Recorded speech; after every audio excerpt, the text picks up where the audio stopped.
Hello' guys, নমস্কাৰ। আশা কৰিছোঁ আপোনালোক ভালেই আছে। স্বাগতম এটা নতুন ব্লগলৈ। আজি আমাৰ মামাহঁতৰ ঘৰত নাৰায়ণ পূজা আছে, তো ভাবিলোঁ ব্লগটো বনাওঁ বা মামাহঁতৰ ঘৰত গৈ গোটেইবিলাকক একেলগে চিনাকিও কৰাই দিওঁ। তো ভিডিঅ'টো শেষলৈকে চাওক। যদি আপোনালোক মোৰ চেনেলটোত নতুন হয়, চেনেলটো ছাবস্ক্ৰাইব কৰক, ভিডিঅ'টো শ্বেয়াৰ কৰক আৰু লাইক কৰক, আৰু লগতে বেল আইকনটো ক্লিক কৰক। তো বলক লগ হৈ আছোঁ। আৰু মোৰ এইজনী আইতা বাহিৰত বহি আছে। তো ষ্টাৰ্ট কৰোঁতে গধূলি হ'ল, কাৰণ পূজা ৰাতিয়ে আছে। তো হয়তো ব্ৰাহ্মণো পূজা কৰাৰ কাৰণে হয়তো মামাহঁতৰ ঘৰত আহি পাইছে। তো ময়ো গৈ থাকোঁ। তো বলক মামাহঁতৰ ঘৰত লগ হৈ আছোঁ। মই যোৱালৈকে পূজা আৰম্ভ হৈছিল আৰু পূজাত যিমানবিলাক প্ৰচেছ হয় বৰদেউতা পুৰোহিতজনে বহুত ধুনীয়াকৈ কৈছে। আপোনালোকে শুনি থাকক, ভিডিঅ'টো শেষ হোৱালৈকে চাওক। বহুত কথা নজনা কথা আপোনালোকে গম পাব। দিয়ক ভিডিঅ'টো খতম হোৱালৈকে চাওক।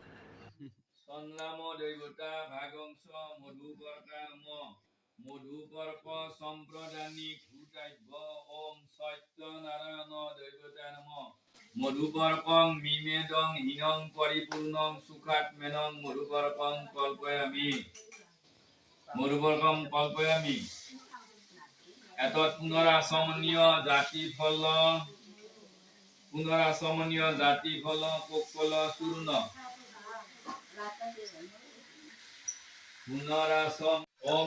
আৰু আমাৰ ঘৰৰ মানুহ, আপুনি মাক দেখাই পাইছে, আমাৰ মামা আইতা, জেঠিমা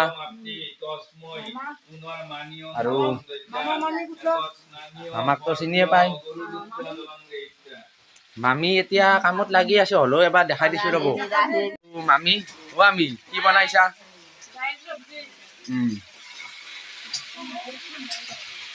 কি হ'ব? দাইল চব্জি আৰু পূজা বুলি একো নাই আৰু বিশেষ স্পেচিয়েল। হ'ব দিয়া, পূজা বুলিনো কিনো আৰু, নে কি কোৱা? নিৰামিষ এনেও।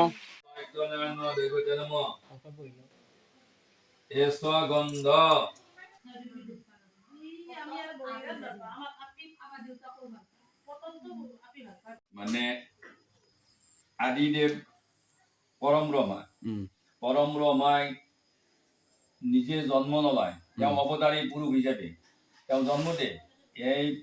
তেওঁ বিষ্ণুৰ অৱতাৰী এটা নাৰায়ণ। তেওঁ চতুৰ্ভুজা নহয়, দ্বিভুজা। আৰু চতুৰ্ভুজাও আছে, বিষ্ণু চতুৰ্ভুজা আছে। প্ৰথম জন্ম বিষ্ণু চতুৰ্ভুজাই আছিল। তেওঁ যেতিয়া নৰৰূপত জন্ম লৈছিল তেতিয়া তেওঁ দ্বিভুজা আছিল। কৃষ্ণ মানে বিষ্ণু আছিল, আৰু সেই বিষ্ণুৱে মানে কৃষ্ণ দৈৱকীৰ গৰ্ভত জন্ম লোৱাৰ কাৰণে তেওঁ কৃষ্ণ দ্বিভুজা আছিল। তেওঁ যেতিয়া স্বৰ্গত আছিল তেতিয়া তেওঁ চতুৰ্ভুজা হৈ আছিল, আৰু তেতিয়াই মানে তাহানিৰে কথা। এইটো মানে পাৰিজাত বন যেতিয়া হেৰিত আছিল, স্বৰ্গতে আছিল, তেওঁ নৰৰূপ ধৰি আহোঁতে ইয়াতে তাৰমানে এইটো হেৰি হ'ল, পাৰিজাত বন স্বৰ্গত পৰি গ'ল। গতিকে সত্যনাৰায়ণ সত্য যুগত সত্য ধৰ্মত সত্য হিচাপে পালন কৰাৰ কাৰণে তেওঁৰ নাম সত্যনাৰায়ণ। আচলতে বিষ্ণুৱে তেওঁ হেৰি মানে দেৱতা বিলাকৰ শ্ৰেষ্ঠ বুলি ক'লে ভুল নহয়, কিন্তু আদিদেৱ তেওঁ কিন্তু হেৰি শিৱ। দেৱাদিদেৱ প্ৰথম তাৰমানে জন্ম হোৱা দেৱতা শিৱ। যেতিয়া জলমগ্ন পৃথিৱী আছিল, পৃথিৱীখন জলমগ্ন আছিল, এই জলমগ্ন অৱস্থাত পৰম ব্ৰহ্মাক সৃষ্টিৰ পাতনিৰ কাৰণে তেওঁ মৰ্ত্যত পঠাই দিছিল। আৰু তেওঁ আহি পেলাই এটা পাতনি জলমগ্ন ঠাইত ক'তো একো উপায় নাপায়, তেওঁ পদ্ম আসন কৰিয়ে পানীৰ মাজত বহি থাকিল। যেতিয়া বহি থাকিল, সেই অৱস্থাত তাৰ আদিতে ৰাধাই পৰম ব্ৰহ্মাক আৰু জনা কৰিছিল তেওঁ গৰ্ভস্থ সন্তান লাগে বুলি। তেতিয়া গৰ্ভস্থ সন্তান যেতিয়া তেওঁ হেৰি হ'ল, তেওঁ এটা ফল পালা, কি এটা ডিমা।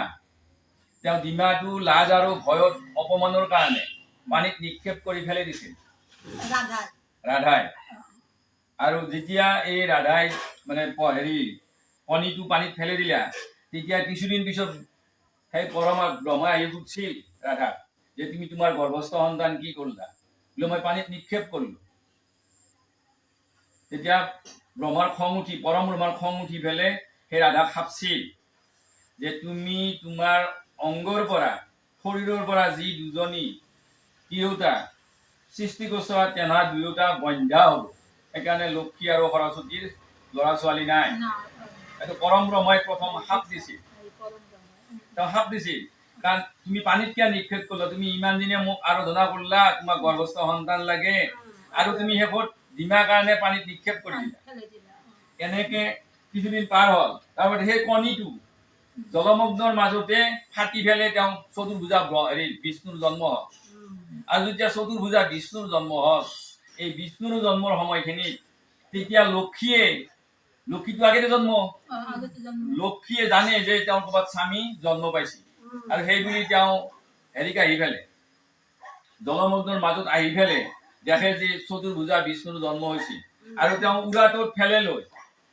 কেঁচুৱাটো উৰাটোত ফেলে লৈ তেওঁৰ নাকৰ কাণৰ এই যিবিলাক ঘৰকটাবিলাকৰ পৰা যি মল মুকুটি লাগি আছিল সেইবিলাক চাফা কৰি ধুই দিছিল এই দুই কাণৰ পৰা দুটা দৈত্যৰ উদ্ভৱ হৈছিল সেই কাণৰ পৰা যি দুটা দৈত্য উদ্ভৱ হৈছিল সেই দৈত্য দুটাৰ এজনৰ নাম মধু আৰু আনজনৰ নাম কৈতৱ আমি যি দুৰ্গা পূজাত যি চন্দীৰ প্ৰথম আৰম্ভণি মধু কৈতৱ বধ মানে এই ৰাধাৰ পৰা মানে লক্ষীৰ হেৰিৰ পৰা তেওঁ যেতিয়া চাফা কৰি দিছিল বিষ্ণুৰ কাণৰ পৰা চাফা কৰি দিওঁতে আগৰ পৰা যিটো আগ কাণৰ পৰা চাফা কৰিছিল তেওঁ হ'ল মধু আৰু দ্বিতীয় বাওঁ কাণৰ পৰা যিটো মল মুকুটিৰ পৰা জন্ম হৈছিল তেওঁৰ নাম কৈতৱ মধু কৈতৱ নামৰ দুটা দৈত্য উদ্ভৱ হয় এই দৈত্য দুজনে কি কৰে তেহাঁত জন্মিলে তেহাঁত স্বভাৱ কি যাৰ যি প্ৰকৃতিৰ স্বভাৱ সি জন্ম হৈ তাৰমানে যুদ্ধৰ কাৰণে অহাই চাই ফুৰিলা তেতিয়া এই পৰম ব্ৰহ্মা যি হেৰিত থাকিল পদ্মাসনত থাকিল ব্ৰহ্মা দেখি খেদা মাৰিলা এই দৈত্য দুটাই তেতিয়া ব্ৰহ্মাই উপায় নাপায় এই পদুমত ঠাৰি ছিঙি পেলাই তলত ফুলকি গাত পাতল ব্ৰহ্মা তলত থাকিল তেতিয়া ঘূৰি থাকি পেলাই যি দেখে এটা ধুনীয়া ৰমণীৰ কোলাত মানে এই লক্ষীৰ কোলাত এটা পুৰুষ শুই আছে তেতিয়া হেৰি বিষ্ণুক মাৰবা লাগি এনা দুইটা আহিল দৈত্য দুটা আহি বহুদিন যুদ্ধ তেতিয়া ঘূৰি আহি হেৰি লক্ষীয়ে ৰাধাক আৰাধনা কৰিছিল যে মাই মোৰ স্বামী মোৰ কোলাতে মৃত্যু হয় এই দৈত্য দুজনক বধ কৰবা নোৱাৰি তেতিয়া এই আকাশবাণী যিটো কৈছিল তেওঁ শংখ আৰু পদ্ম থৈ দিয়া গদা আৰু চক্ৰদি যুদ্ধ কৰক এই গদাই দি যুদ্ধ কৰি হাৰি শেষত এই চক্ৰ মাৰি ফেলে দুই দৈত্যৰ মূৰা দুটা কাটি দিছিল আৰু যেতিয়া মূৰা দুটা কাটি দিছিল সেই দৈত্য দুটা পানীত পৰিল আৰু সেই দৈত্য দুটাৰ তেজ মঙহৰ পৰা সৃষ্টি হোৱা কাৰণে পৃথিৱীৰ এটা নাম মেদিনী তেজ আৰু মঙহৰ পৰা সৃষ্টি হৈছিল দুই দৈত্য মধু আৰু কৈতৱ এই দৈত্য দুটাৰ তেজ মঙহৰ পৰা পৃথিৱীৰ সৃষ্টি আৰু সেই তেতিয়াৰ পৰা সেই দ্বীপত ব্ৰহ্মা পিছত অলে ফেলেহে সৃষ্টিৰ পাতনি মেলে ব্ৰহ্মা আছিল সৃষ্টিকৰ তেতিয়া ব্ৰহ্মাই বিষ্ণুক কৈছিল এৰা তুমি চেষ্টা কৰা মই যিমান স্বজন কৰো তুমি সিমানক পালন কৰিব পাৰবা না তেতিয়া বিষ্ণু কৈছিল মই যেনেকে কি নহওক পালন কৰিম ক'ৰবাত সুখত ৰাখিব লাগিছিল মানে বেছিকে আহল বহল জেগাত থব লাগিছিল মই কম জেগাত ধুলো থম তুমি সৃষ্টি যিমান কৰা মই সিমানকে পালন কৰিম এই বুলি দুটাৰ মাজত মানে বাকযুদ্ধ তৰ্ক লাগছি এই তৰ্কৰ শেষত দুটাৰে মল্লা যুদ্ধ আহিল মানে হাতাহাতি যুদ্ধ যেতিয়া আহিল তেতিয়া শিৱে তেতিয়া দুয়োৰে মাজত শিৱলিংগ ধাৰণ কৰি দুয়োক নেদেখা কৰি দিছিল কাৰণ আমাৰ মানুহৰ কাজিয়া লাগিলে যদি দুজনক নেদেখা কৰি দিয়ে কাজিয়াটো কমে শিৱে দুজনক নেদেখা কৰি বিৰাট ডাঙৰ প্ৰকাণ্ড এটা লিংগ কৰি পেলাই দুয়োক নেদেখা কৰি থৈ দিলে তেতিয়া হেৰি উঠছিল এই ব্ৰহ্মাই উঠছিল বিষ্ণু আচ্ছা তুমিতো শ্ৰেষ্ঠ বুলি কৈছবা ই ক'ৰ পৰাই অলছি তুমি তাকে লাগি যাবা আৰু ই কক যাবা বিচাৰিছে মই তাকে লাগি যাওঁ সেই বুলি ব্ৰহ্মাই ওপৰ ফালে গেল আৰু বিষ্ণু তলত লাগি গেল ব্ৰহ্মাই কিছুবাৰ যোৱাৰ পিছত সূৰ্যৰ প্ৰখৰ তাপত যাবা নোৱাৰা হৈ মানে লালকাল দিছে জঠৰ হৈছি সেই অৱস্থাত এই মানে কেতেকী চৰাইয়ে শিৱৰ মূৰত ফুল দে গন্ধকা ফুল কেতেকী গতিকে কেতেকী চৰাইয়ে কেতেকী ফুলটো শিৱৰ মূৰত সদায় দিয়ে। তেতিয়া কেতেকী চৰাইয়ে ব্ৰহ্মাৰ দুখ দেখি পেলে এই ফুলটো আনি ব্ৰহ্মাৰ হাতত দিলা, দি কৈছে প্ৰভু আৰু যাবা নালাগে, আপুনি পাইছিয়ে, এইটো তেওঁৰ মূৰত দিয়া ফুল শিৱৰ। কেতেকী চৰাই আনি পেলাই ফুলটো এৰি দিলা, ব্ৰহ্মাক দিলা। ব্ৰহ্মাই গৌৰৱতে মৰ্ত্যক লাগি আহি মৰ্ত্যক আহি পেলাই বিষ্ণুক মাতিলা। বিষ্ণুক বিচাৰি বিচাৰি যেতিয়া মাতিলা, বিষ্ণু আকৌ নাপাওঁতে তেতিয়া সুধিছিল তুমি পালা নাই আৰু হেৰি আদি ক'ৰ পৰা আহিছি? বোলে মই আকৌ গমেই নাপালো ক'ৰ পৰা ওলছি। বিষ্ণুই কৈছে মই গমেই নাপালো। তেতিয়া ব্ৰহ্মাই কৈছে চাৱা, তুমি ইমান ডাঙৰ ডাঙৰ বুলি কৈ থাকা, মই তেওঁৰ মূৰত থকা এইটো ফুল লৈ আহিছো।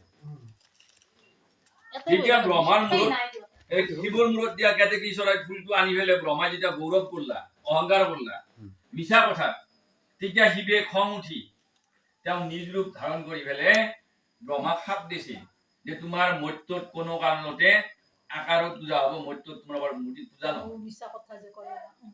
আৰু কেতেকী চৰাই খাপছিল যে তুমি কোনোদিনেই মোক আৰু এই গন্ধকা ফুলেদি পূজা দিবা নালাগে, মই গন্ধকা ফুলৰ পূজা নলওঁ। তেতিয়া কেতেকী চৰাই কৈছিল মোৰ দিলে কি হ'ব? আৰু ব্ৰহ্মাই কৈছিল মোক যদি মৰ্ত্যত পূজাই নহয় দিলে মই কি কৰিম? তেতিয়া শিৱে ক'লা যে ঠিক আছে, ময়ো আজিৰ পৰা লিংগত পূজা খাম। তেতিয়া ব্ৰহ্মাই কৈছিল লিংগত পূজা আপুনি খাব, মই কি কৰিম? তেতিয়া ব্ৰহ্মাকো উপায় দিছিল যে তোমাৰ আকাৰত পূজা কৰিব, মূৰ্তিত পূজা নকৰে। মৰ্ত্যৰ মানুহে আকাৰত পূজা কৰিব একদিন। আৰু কেতেকী চৰাইক ক'লা যে তই যিহেতু বৰ আপত্তি কৰিছা, তোকো এটা হেৰি দিলো, ফাগুন মাহৰ শিৱৰাত্ৰিৰ দিনা যোন মানুহে যি ফুল দিয়ে সিহঁতে তেওঁ সন্তুষ্ট। বাকী অন্য দিনত যি পূজা হয়, শিৱৰ পূজা বা শিৱ মন্দিৰত এই গন্ধকা ফুল দিলি পাপ হয়।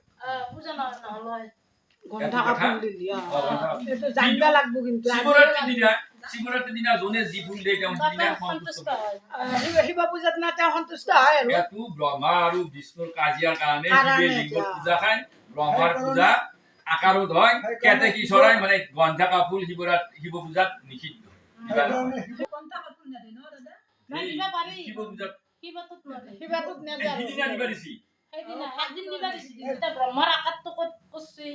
আমি যে কুহ ব্ৰাহ্মণ কৰো, আমি যে এই শ্ৰাদ্ধ পিতৃ মাতৃ শ্ৰাদ্ধত যে এটা পুখুৰী যে বনাই কুহ ব্ৰাহ্মণ, সেইটো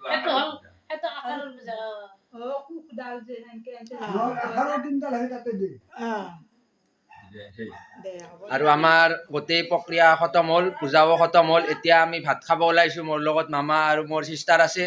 মামা কিবা এটা কথা কৈ দিয়া আৰু মোৰ এই ভাইও আহিছে, কিবা এটা কথা কোৱা আৰু মামা কি কবা?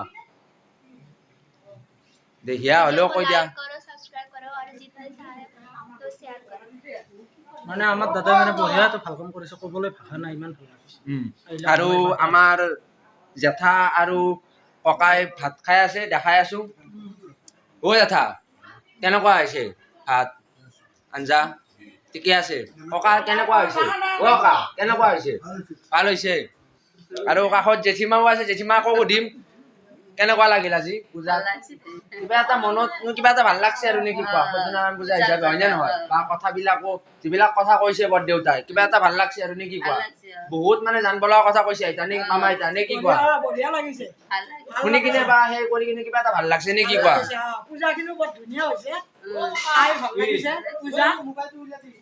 দে কি ক'ম আৰু গাইজ, এতিয়ালৈকে আজিলৈকে ইমানতে মই ভিডিঅ'টো সমাপ্ত কৰিম বুলি ভাবিছোঁ। যদি আপোনালোক চেনেলটোত নতুন হয়, চেনেলটো ছাবস্ক্ৰাইব কৰক, ভিডিঅ'টো যিমান পাৰে শ্বেয়াৰ কৰক, লাইক কৰক আৰু লগতে বেল আইকনটো ক্লিক কৰক। জয় হিন্দ, জয় আই অসম।